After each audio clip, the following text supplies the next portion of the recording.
নিজের স্বামীকে কষ্ট দিয়ে রাত জেগে নফল নামাজ পড়েন আর দিনে না খেয়ে রোজা রাখার মধ্যে কোনো ফায়দা নেই। আপনি যদি 100 বার হজ করেন, তারপরেও এই হজ আল্লাহর কাছে গ্রহণযোগ্যতা পাবে না যদি স্বামীর মনে কষ্ট দেন। আল্লাহ তাআলা আপনাকে কখনো ক্ষমা করবেন না যদি আপনার স্বামী আপনাকে ক্ষমা করে না দেয়। তাই স্বামীকে সন্তুষ্ট রাখুন, তাহলে আল্লাহ আপনার উপর সন্তুষ্ট থাকবেন।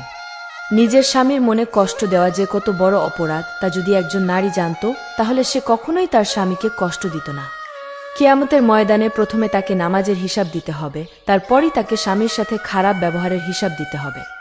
স্বামীর মনে কষ্ট দিয়ে আপনি 1000 বার হজ করে আসলেও কোনো লাভ নেই। স্বামীর পরিশ্রমের ঘাম ঝরানো রোজগার খেয়ে যদি স্ত্রীর কৃতজ্ঞতা না থাকে, তাহলে সে স্বামীর মতো হতভাগা আর কেউ নেই। যে স্ত্রী তার স্বামীর প্রতি শুকরিয়া আদায় করে না, আল্লাহর রহমতের চাদর তাকে ঢাকা দেয় না এবং তার সংসার বরবাদ হয়।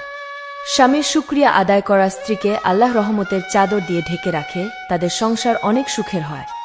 স্বামী দান হিসেবে যা তিনি আপনাকে দিচ্ছেন তার জন্য খুশি থাকুন, সন্তুষ্ট থাকুন।